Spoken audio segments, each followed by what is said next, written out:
Hi everyone, I'm going to show you how to install Excel on your computer. So first, let's go to the Manhattanville IT page from Google. And once we land there, I want you to click on email and then log in with your password. I'm already in my email.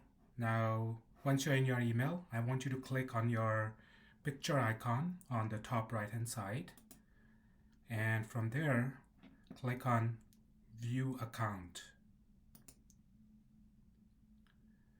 Okay, you might have to log in again,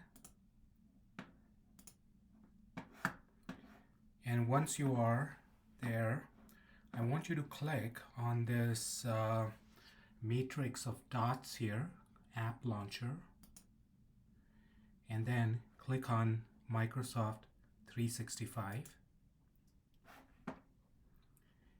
And once you are here in Microsoft 365, on the top right hand corner you will see this button, Install and More, and click on Install Microsoft 365 Apps, and it should start downloading.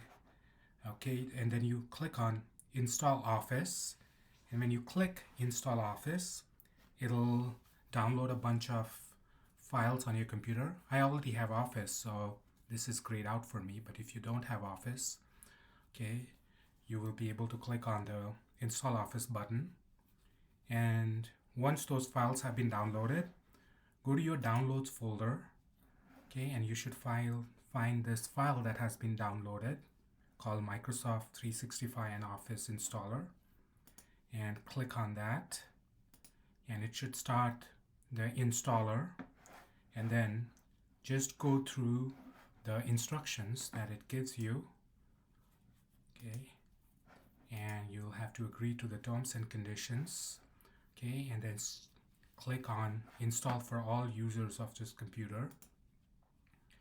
Okay, you will need some space on your computer to be able to download it.